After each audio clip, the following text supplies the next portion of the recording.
Hello दोस्तों, स्वागत है आप सभी का।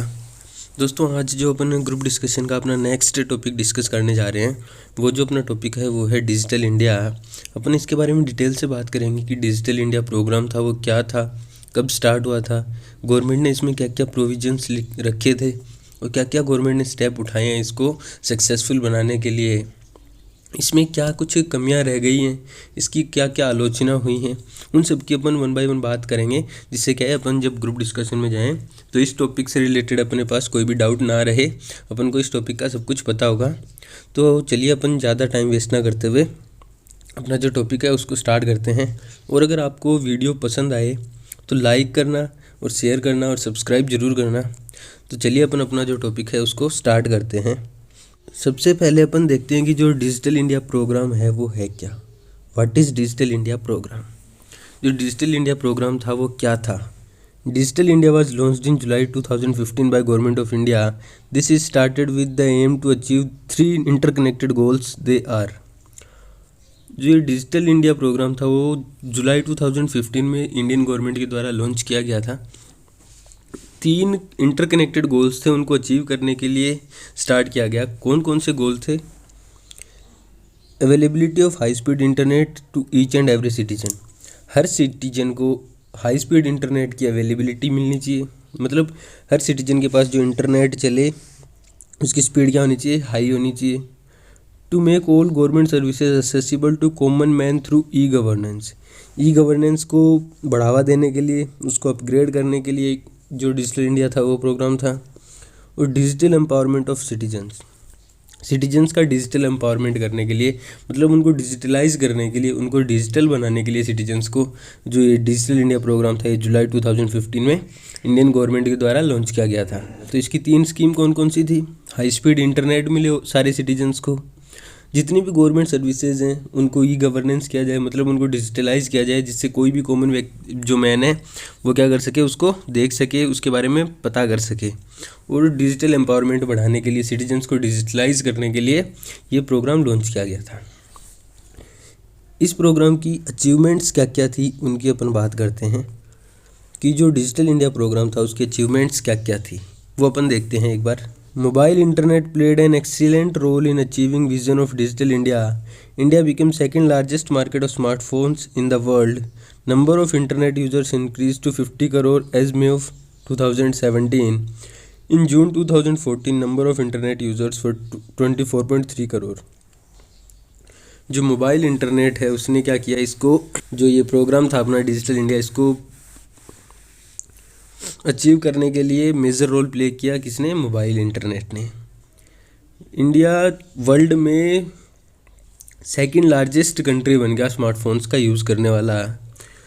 और मई 2017 तक आते आते जो इंटरनेट यूज़र्स की जो पॉपुलेशन थी वो कितनी हो गई, 50 करोड़ हो गई। जबकि ये जून 2014 में कितनी थी, ओनली 24.3 करोड़ थी। तो मोबाइल इंटरनेट की कारण जो इसमें क्या हुआ, इम्प्रूवमेंट हुआ, वो कितना हुआ कि जो ये गोल है अपना वो अचीव होने में बहुत ज़्यादा इंपॉर्टेंट रोल प्ले किया है किसने, स्मार्टफोन्स ने।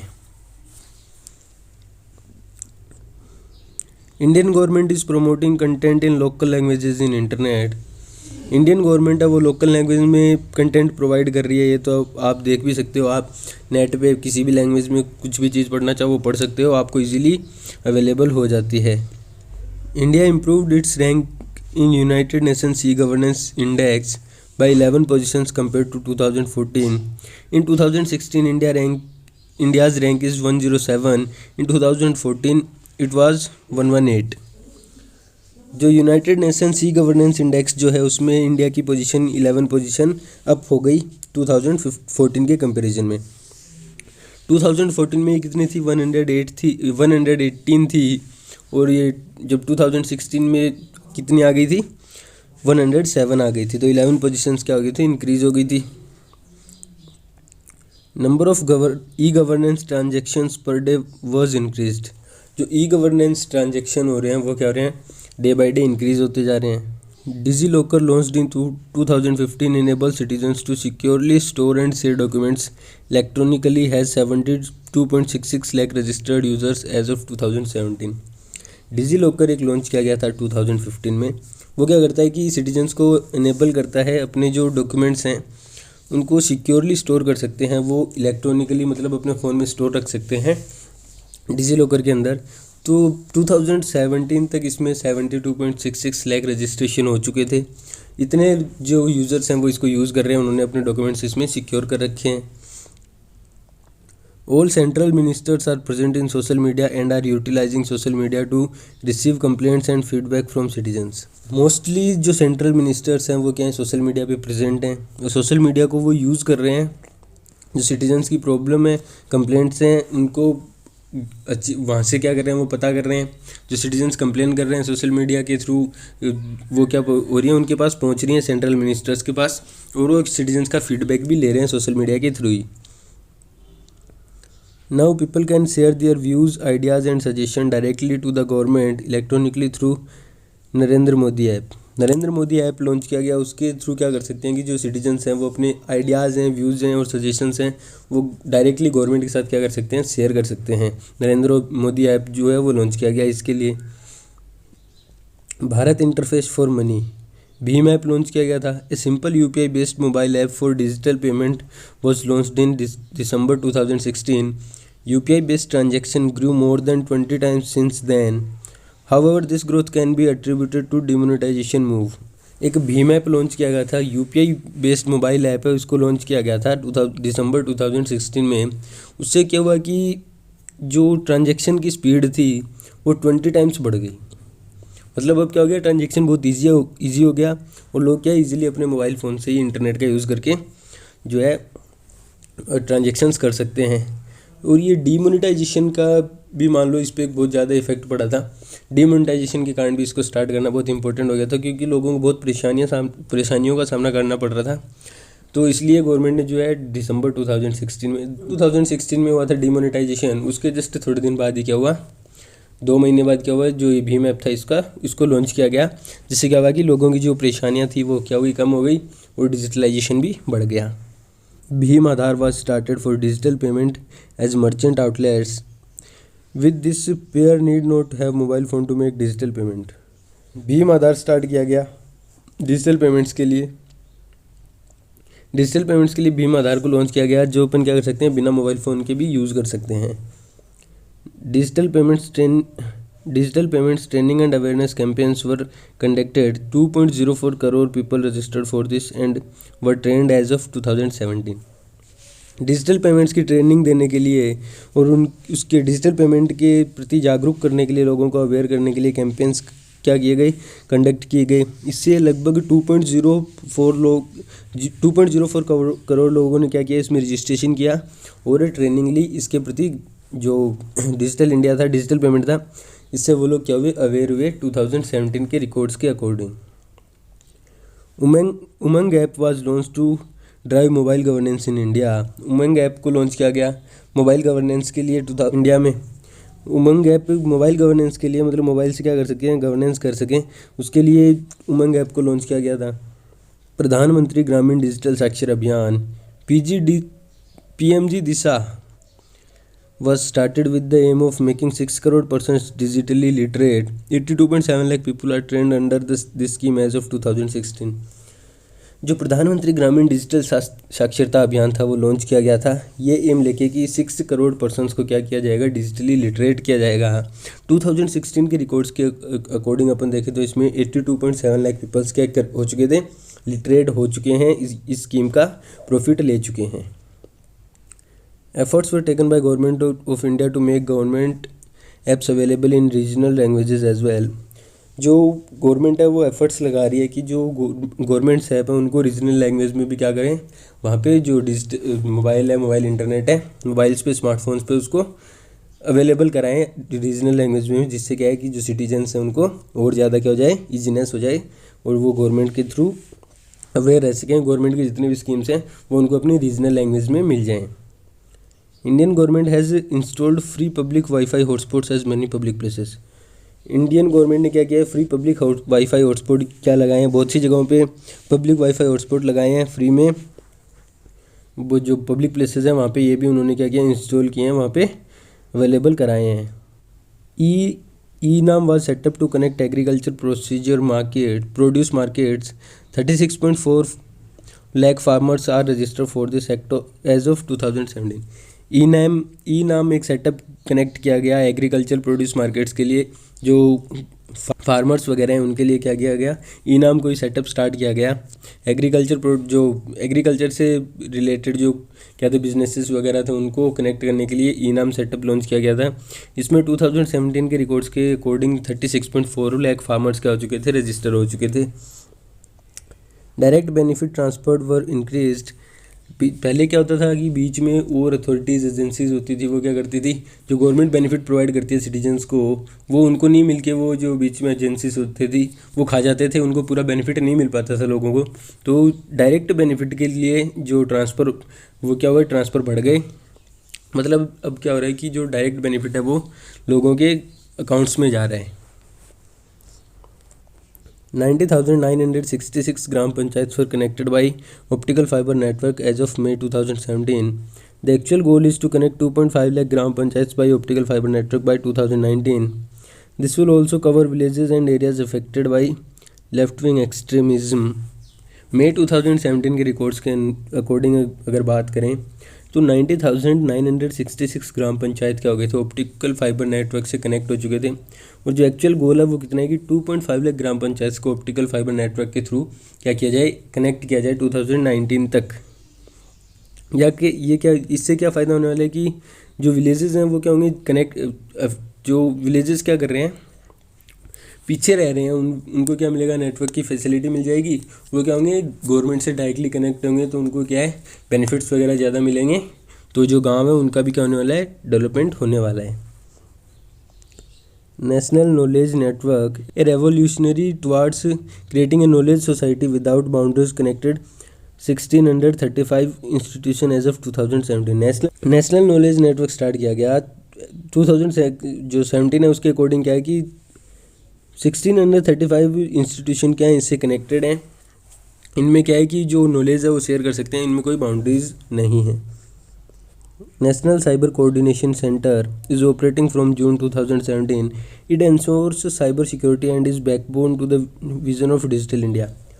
नेशनल साइबर कोऑर्डिनेशन सेंटर ये जून 2017 से क्या कर रहा है, ऑपरेट है। जून 2017 से क्या कर रहा है, काम कर रहा है। ये इंश्योर करता है साइबर सिक्योरिटी को, डिजिटल इंडिया को सक्सेस बनाने के लिए क्या कर रहा है, काम कर रहा है। 2017 से वो इसकी क्या कर रहा है, साइबर सिक्योरिटी कर रहा है। नेशनल साइबर कोऑर्डिनेशन सेंटर ये क्या है, ये हमारे कुछ थे बेनिफिट्स कि जो डिजिटल इंडिया से हमें क्या होने वाले हैं। जो अचीवमेंट्स थी वो अपन ने बात की, सारी अचीवमेंट्स की। आप एक बार इनको वापस पढ़ लेना, मैंने आपको सारी बता दी। अब वापस पढ़ोगे, नोट्स बनाओगे तो आपको क्या ये इजीली याद हो जाएंगे। अब देखो, इसकी जब ये डिजिटल इंडिया प्रोग्राम स्टार्ट किया गया था, इसकी कुछ आलोचनाएं हुई थी। कुछ आलोचक थे, कुछ क्रिटिक्स थे, उन्होंने क्या किया, इसका क्रिटिसिज्म किया, इसकी आलोचनाएं की। अपन बात करते हैं क्या क्या आलोचनाएं इसकी हुई थी। Despite taking effort to improve e governance, India stood as 107th place in the world in e-governance according to UN e-governance index. That means there is so much to be done to be at par with the best. लोगों ने क्या कहा कि जो critics थे उन्होंने कहा कि ई गवर्नेंस को इम्प्रूव करने के लिए जो एफर्ट्स हैं वो बहुत कम है। इंडिया की जो पोजीशन है यूएन ई गवर्नेंस इंडेक्स में वो कितनी है, 107th पोजीशन है। मतलब क्या उन्होंने कहा कि अभी भी इंडिया को इम्प्रूव होने के लिए, डिजिटल बनाने के लिए बहुत ज़्यादा एफर्ट्स लगाने ज़रूरी हैं। इतने एफर्ट्स क्या नहीं है, मोर देन सफिशिएंट नहीं है, तो एफर्ट्स हैं वो अभी और लगने चाहिए। Still there is a digital divide between rural and urban areas, between poor and rich and between young and old people. Government of India is yet to close this gap. जो critics थे उन्होंने कहा कि अभी भी क्या है, digital divide क्या है कि लोग जो डिजिटलाइजेशन का गैप है वो अभी भी बहुत ज़्यादा है। जो यंग और ओल्ड पीपल है उनमें भी क्या है, बहुत ज़्यादा गैप है। तो इसको कम करने के लिए भी इंडिया को, जो गवर्नमेंट है उसको क्या करने चाहिए, स्टेप्स उठाने चाहिए। ये जो गैप है वो क्या हो जाए, कम हो जाए, सब लोग क्या हो, डिजिटल हो सकें। तो ये भी एक जो क्रिटिक्स थे उन्होंने पॉइंट बताया। उन्होंने क्या किया, आलोचना की इस प्रोग्राम की कि जो इसका बेनिफिट्स है वो सबको सम्मान नहीं मिल रहा। इसके लिए भी गवर्नमेंट को क्या करने चाहिए, अभी स्टेप्स उठाने चाहिए। All this developments of digital connectivity is a result of global trends. Increased internet penetration is due to competition among telecom companies and the internet pack offers they provided. All this success cannot be attributed to Digital India program alone. जो ये जितना भी digital connectivity का programme है वो क्या कर रहा है, ग्लोबल ट्रेंड्स को फॉलो कर रहा है. इंटरनेट पेनिट्रेशन इतना बढ़ गया है कि टेलीकॉम कंपनीज है उनमें क्या है, कंपटीशन बढ़ गया. टेलीकॉम कंपनीज में कंपटीशन बढ़ गया, तो इंटरनेट पैक ऑफर्स हैं उनकी क्या है, जो रेट्स हैं वो क्या हो रहे हैं, इंक्रीज़ हो रहे हैं. तो इससे क्या हो रहा है, लोग इनको अफोर्ड नहीं कर पाएंगे. जो डिजिटल इंडिया प्रोग्राम है, लोग इसको अफोर्ड नहीं कर पाएंगे, तो डिजिटल इंडिया प्रोग्राम है वो सक्सेस बहुत ईजीली नहीं होने वाला है. तो गवर्नमेंट को कुछ ऐसा प्लान करना चाहिए कि जो चीप रेट्स पे लोगों को क्या हो प्रोवाइड हो सके इंटरनेट फैसिलिटी. इसके लिए भी गवर्नमेंट को कुछ प्रोविजंस बनाने चाहिए. E governance was started long before the launch of digital India.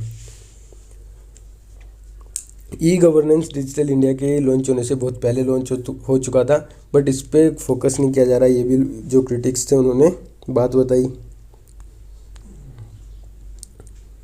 Still, some people in India have no basic education. Digital literacy is difficult to achieve without primary education. जो critics थे उन्होंने कहा कि जो अभी भी बहुत से लोग ऐसे हैं जिनके पास क्या है, बेसिक एजुकेशन भी नहीं है. तो बेसिक एजुकेशन के बिना डिजिटल लिटरेसी बहुत डिफ़िकल्ट हो जाएगी. इसलिए पहले उनको बेसिक नॉलेज मिलना चाहिए, उसके बाद क्या होंगे, वो लोग डिजिटल हो पाएंगे. Still, there are many remote rural areas in India that do not have access to electricity, and some other rural areas have limited access. This is an obstacle for Digital India. उन्होंने कहा कि अभी भी बहुत ऐसे rural areas हैं जहाँ पे इलेक्ट्रिसिटी की फैसिलिटी अवेलेबल नहीं है. वो लोग इलेक्ट्रिसिटी उनके पास अभी भी नहीं है, उनको इलेक्ट्रिसिटी अवेलेबल नहीं करवा रही है गवर्नमेंट. और बहुत से एरिया ऐसे हैं जहाँ तो बिल्कुल भी नहीं है, और बहुत से एरियाज़ ऐसे भी हैं जहाँ बहुत लिमिटेड एक्सेस है इलेक्ट्रिसिटी का. तो ये भी क्या है, डिजिटल इंडिया प्रोग्राम का एक ऑब्स्टेकल है. डिजिटल इंडिया प्रोग्राम है वो सक्सेस होने में ये भी एक प्रॉब्लम आ रही है. तो इसको भी गवर्नमेंट को क्या करना चाहिए, हटाना चाहिए.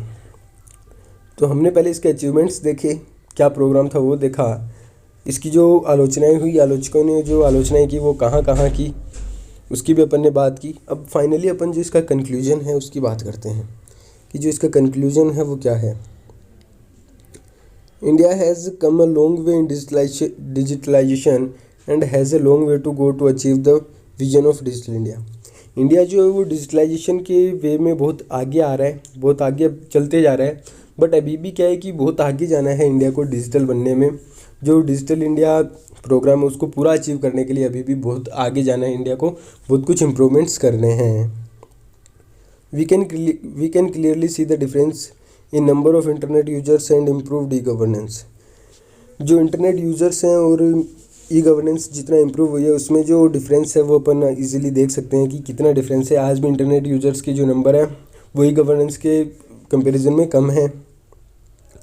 But there is still digital literacy in many parts of India. Digital India will be a success when its benefits are available to each and every citizen of India. बहुत सारे फील्ड्स ऐसे हैं जहाँ लोग क्या हैं, डिजिटली लिटरेट हो चुके हैं. उनको डिजिटल लिटरेसी उनको प्रोवाइड की जा रही है, उनको अवेलेबल कराई जा रही है. इससे क्या है, जो हमारा डिजिटल इंडिया प्रोग्राम है वो बहुत जल्दी क्या होने वाला है, सक्सेस होने वाला है. अगर इसी रेट से चलती रही, उसकी डिजिटल लिटरेसी को बढ़ावा मिलता रहा, तो ये प्रोग्राम बहुत जल्दी क्या हो जाएगा, अपग्रेड हो जाएगा. और हम डिजिटल इंडिया पूरी जो हमारा ये प्रोग्राम है उसको ईजिली अचीव कर जाएंगे. बस इसके लिए एक है कि जो ये डिजिटल इंडिया के बेनिफिट्स हैं वो ईच एंड एवरी सिटीजन तक इजीली अवेलेबल होने चाहिए. डिजिटल लिटरेसी है वो ज़्यादा से ज़्यादा उसको बढ़ावा देना चाहिए. जहाँ बेसिक एजुकेशन नहीं है वहाँ उनको पहले बेसिक एजुकेशन देके डिजिटल लिटरेसी के अवेलेबिलिटी वहाँ हो. इलेक्ट्रिसिटी का एक्सेस जहाँ नहीं है वहाँ वो किया जाए. अगर ये सारे काम हो जाएंगे तो इजीली जो डिजिटल इंडिया हमारा जो प्रोग्राम है वो क्या हो जाएगा, इजीली हम उसको अचीव कर जाएंगे. ये हमने इसका कंक्लूजन देखा. ये हमारा एक छोटा सा बट बहुत इंपॉर्टेंट टॉपिक था. इसकी आजकल बहुत चर्चाएं हो रही है. और डिजिटल देखो, हर कोई आजकल गवर्नमेंट क्या कर रही है, हर काम को डिजिटल बनाने की जो काम है उस पर ज़्यादा फोकस कर रही है. हर काम को डिजिटलाइज करने का गवर्नमेंट प्लान कर रही है. तो हो सकता है कि हमारी जीडी में हमें ये टॉपिक मिल जाए. तो हमने इसकी डिटेल से बात की. अगर आपको समझ आया होगा शायद, फिर भी अगर समझ ना आया तो एक दो बार आप वीडियो देखना, एक दो बार इसको रिवाइज़ करोगे आपको ईजिली समझ आ जाएगा. अगर वीडियो अच्छा लगा हो तो लाइक शेयर सब्सक्राइब कर देना. Thank you.